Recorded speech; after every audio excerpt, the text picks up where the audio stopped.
Con el nombre de Allah, que la paz sea con su profeta Muhammad, todos sus profetas y mensajeros y todos aquellos que siguen su guía hasta el día del juicio final. Mis queridos hermanos, vamos a seguir con nuestro tema importantísimo, tus modales. Ya nos dimos cuenta de la gran importancia, el grado más elevado que estableció el Islam para los modales, hasta en los momentos más difíciles, hasta en las guerras. El musulmán tiene principio. Ya no deja de lado nunca sus buenos modales en ninguna situación, en ningún ámbito de esta vida, hasta en las guerras. ¿Sí? Dice aquí el autor algunas normas éticas del Islam durante la guerra. Ordenó ser justos y equitativos con los enemigos y prohíbe ser injustos y abusivos. Dijo el magnánimo, que es Allah, y que el rencor no los conduzca a obrar injustamente. Sean justos, porque de esa forma estarán más cerca de ser piadosos. El Corán, capítulo 5, versículo 8. Así queda prohibido tratar mal a los enemigos, sea con palabra o con acciones, aunque se les deteste. ¿Qué quiere decir eso? Uno, no es por tener mejor la palabra enemistad, no rencor. Para mí la traducción correcta es enemistad. No es por tener una enemistad, ya no tiene límites, ya voy a hacer todo. No, tenemos siempre éticas hasta en la guerra. Y así de esta forma, para ser equitativos y para ser piadosos, ¿sí? Como dijo Allah, estarán más cerca, y de esta forma estarán más cerca de ser piadosos. ¿Qué es decir? Con los enemigos, entonces, siempre se respetan reglas. Si nosotros, por ejemplo, tenemos unas reglas, se respetan. Si hay un tratado, si hay, por ejemplo, intercambio de prisioneros, todo eso se debe cumplir. Uno no debe engañar o no debe ser una persona deshonesta ni siquiera dentro o durante la guerra. Dice el segundo punto, prohíbe incumplir los acuerdos y traicionarlas. Incumplir los acuerdos firmados con los enemigos y traicionarlos es ilícito y indigno de los musulmanes. Dijo Allah, por cierto que Allah no ama a los traidores. Entonces, si tenemos un tratado de paz, un tratado de lo que sea, una tregua con cualquier tipo de enemigos, entonces lo debemos respetar. Digamos, unos enemigos mataron a miles de musulmanes, a centenares de miles, a millones de musulmanes, y ahorita nos acordamos que hay una tregua durante un año. Y durante este año de la tregua, nosotros tenemos la capacidad de atacarlos y también establecer justicia con estos asesinos, pero ya les dimos nuestra palabra y se debe cumplir. Y Allah no ama a los traicioneros, porque de esta forma nosotros seríamos traicioneros. Esto está totalmente prohibido en el Islam. ¿Sí? Aún si ellos son traicioneros, a nosotros no nos importa. El musulmán debe cumplir siempre con su palabra. Dice después el autor, prohíbe la tortura y la mutilación a los muertos. Mutilar o maltratar a los cuerpos de los fallecidos está prohibido. Dijo el profeta sallallahu alaihi wasallam, y no mutilen así. Entonces, de esta forma, esos actos brutales que muestra que unas personas tienen corazones duros. Nosotros encontramos eso en varios lugares del mundo. Desmembran a las personas, totalmente, por ejemplo, les deforman la cara y su cadáver. Eso es algo prohibido, es algo horrible que bajo ningún pretexto lo debemos hacer como musulmanes. Dice después el autor, número 4, prohíbe atacar o matar a los civiles que no participan en una guerra, así como corromper la tierra y el medio ambiente. Abu Bakr as-Siddiq es el primer califa. El califa es el comandante supremo de todos los musulmanes. El mejor de sus compañeros, de los compañeros del profeta Muhammad, que la paz sea con él, ordenó al comandante de su ejército enviado a Siria, Usama ibn Zayd, dijo, no maten a niños pequeños, ni a los ancianos, ni a las mujeres, no arranquen las palmeras, ni las quemen, no corten ningún árbol frutal, ni sacrifiquen ovejas, ni vacas, ni camellos, excepto para alimentarse. En la travesía encontrarán a personas que se dedican a adorar a Allah en sus templos déjenlos tal como están. Esta es una historia auténtica, ¿sí? Entonces, mis queridos hermanos, miren estas enseñanzas. Hasta hoy en día, según las Naciones Unidas, encontramos muchas cosas, respetar cómo tratar uno a los prisioneros y los derechos humanos, algo que no hacen, algo que encontramos que casi nadie respeta esas palabras. El ser humano volvió como una bestia que sí puede torturar a su hermano en la humanidad, si le puede destruir de toda forma posible, lo hace. Es algo terrible que no podemos hacerlo como musulmanes. Ya si nos toca entrar en una guerra, como a cualquier nación a veces, entonces deben tener éticas.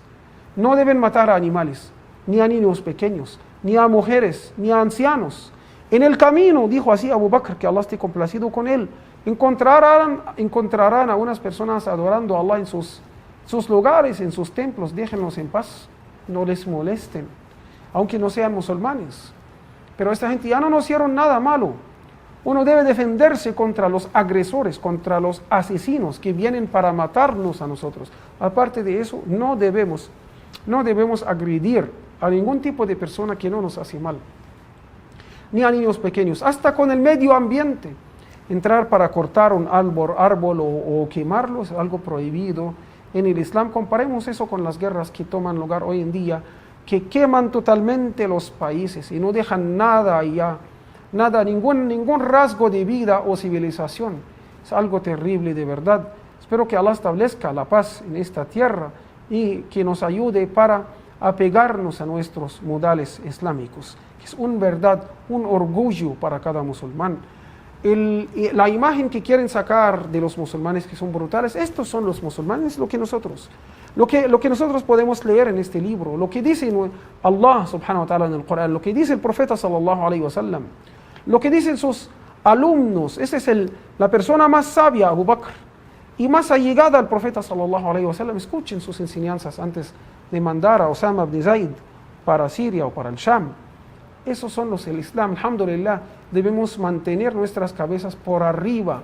Lo que muestran, lo que pagan siempre para difamar a los musulmanes, ¿sí?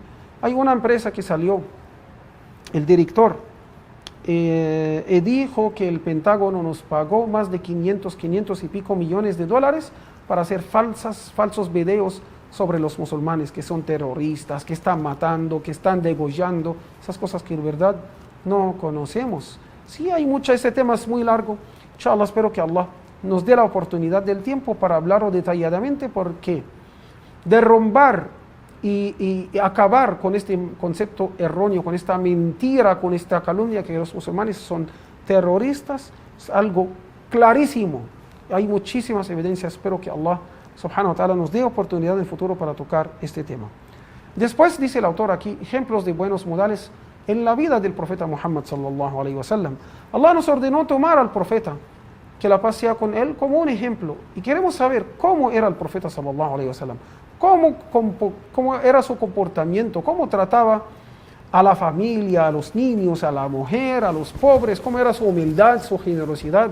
Es algo muy importante, ¿sí? Es el ser humano que más queremos y que debemos seguir sus pasos. Dice el autor aquí, el mensajero de Allah, que la paz y las bendiciones de Allah sean con él, fue el mejor y más excelso ejemplo de los buenos modales. Por eso el Corán describe su comportamiento como grandioso y magnánimo.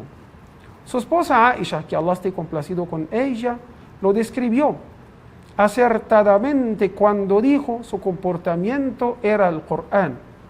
Es decir, era el ejemplo vivo del Corán. Cuando preguntaron a Aisha cómo era el comportamiento del profeta, que la paz sea con él, ella dijo, su comportamiento era el Corán. Es decir, miran, todo lo que ordena el Corán, él solía hacerlo. Todo lo que prohíbe el Corán, él solía evitarlo. Eso fue. El Corán nos ordena ser generosos, ser buena gente, ser honestos, decir la verdad, establecer la justicia, ser equitativos, tratar bien a la familia, todo, enseñar a nuestras familias, invitarlos a adorar a Allah con sabiduría y buenas palabras. Todo eso fue el comportamiento del profeta sallallahu alaihi wasallam. Ahorita hablamos de unos unos modales del profeta que la paz sea con él. Primero, su humildad. Dice el autor, el profeta que la paz sea con él no aceptaba que se levantara nadie en reverencia a su persona. Cambio lo prohibía. Y sus compañeros, que Allah esté complacido con todos ellos, que sabían que detestaba que le hicieran reverencias, cuando lo veían venir, no se levantaban a pesar de que lo amaban, por el gran temor que tenían a disgustarlo. El profeta sallallahu alaihi wasallam no le gustaba que la gente ya lo tratan como los reyes, lo tratan como una persona así, no le gustaba. Aún el simple hecho de cuando él entra, los compañeros les gustaban levantarse en reverencia, como respeto. Él dijo que no hagan eso. Él se enojaba y por eso ellos ya solían sentarse y no pararse cuando él entra para no disgustarlo, que la paz sea con él. Era una persona sutil y humilde, que la paz sea con él. Dice el autor, un día Uday ibn Hatim, uno de los dignatarios árabes, que Allah esté complacido con él, llegó a ver al profeta sallallahu alaihi wasallam para saber de su mensaje antes de que se convirtiera al Islam. Dijo, cuando llegué, vi que con él había una mujer y 1 o 2 niños. Y cuando vi el trato que les daba, supe que no era un rey como el de Persia, ni un César. ¿Sí? Así dijo este compañero. Vio cómo el profeta sallallahu alaihi wasallam trataba a una mujer con sus 2 niños, un solo niño, de forma muy humilde. Comparamos eso con lo que pasa hoy. ¿Quién puede encontrarse con un presidente, hasta un alcalde? Eso es algo tan difícil. ¿Sí? Cuando tratan bien a uno para tomar, para hacer el show, ya para estar frente a la cámara. Y muy rara vez encontramos un político, es verdad, sincero. Es una persona honesta de verdad, es una persona humilde. Como solía ser el profeta sallallahu alaihi wasallam. Comparamos eso. Así era el profeta, que la paz sea con él. Dice después el autor, se sentaba con sus compañeros como uno más, sin nada que lo distinguiera de ellos. Cuando llegaban los extraños y se sentaban entre ellos, no sabían cuál de todos era el profeta, hasta que preguntaba, ¿quién de ustedes es Muhammad? ¿Sí? La gente cuando llegaba no conocían, no tenía una ropa así de lujo, ni una corona, ni un trono. Solía tener una vida muy simple, muy humilde, muy sencilla. En todo, su comida era algo muy sencillo. Solía pasar más de 2 meses sin encender fuego en su casa, quiere decir sin cocinar nada. Solía comer solo dátiles, que es una fruta que allá es conocida en el Medio Oriente, y agua, no más. ¿Sí? Y después dijo Anas, que Allah esté complacido con él, uno de los compañeros destacados, cualquier esclava de la Medina, venía de la Medina donde vivía el profeta sallallahu alaihi wasallam, ¿sí? En Arabia Saudita hoy. Venía, tomaba de la mano al profeta, que la paz sea con él, y le llevaba a donde quiera, ¿sí? Entonces, una niña, una esclava, cuando llegó el mensaje del profeta, que la paz sea con él, había muchos esclavos en todas las culturas. El Islam hizo mucha legislación para disminuir hasta que desaparecer totalmente, como hoy en día este tema. Entonces, hasta con estas personas, con los esclavos, ya solía ser muy sutil, muy humilde. Cualquiera le toma y le lleva de la mano para cualquiera de sus necesidades, solía ir con toda humildad. Dice aquí el autor, tomar de la mano quiere decir que era bondadoso y atendía a las necesidades de los débiles y los menores. ¿Sí? Entonces, mis queridos hermanos, esto es el ejemplo de nuestro amado profeta, que la paz sea con él. Dice después, se menciona a la esclava y no a la mujer libre para simbolizar la extrema humildad que tenía el mensajero de Allah, que la paz sea con él, y cómo estaba al servicio de todos. Dijo el profeta sallallahu alaihi wasallam, no entrará en el paraíso quienes tengan en su corazón el peso de un átomo de arrogancia. Entonces el musulmán no puede ser una persona arrogante, debe ser humilde. Si tiene plata, si tiene fuerza, si tiene belleza, si tiene cualquier gracia de Allah, debe atribuir eso a Allah, ser una persona humilde, agradecer a Allah por sus gracias, utilizarlas de la forma correcta, que complace a Allah, glorificado. O sea, no debe ser una persona arrogante así por plata que tiene, por poder que tiene, por cualquier otra gracia de Allah que Allah le dio. Espero que Allah nos haga entre las personas que escuchen las palabras divinas y las practiquen en su vida diaria. Y vamos a seguir nuestro tema, inshallah, en las próximas clases. Assalamu alaikum wa rahmatullah.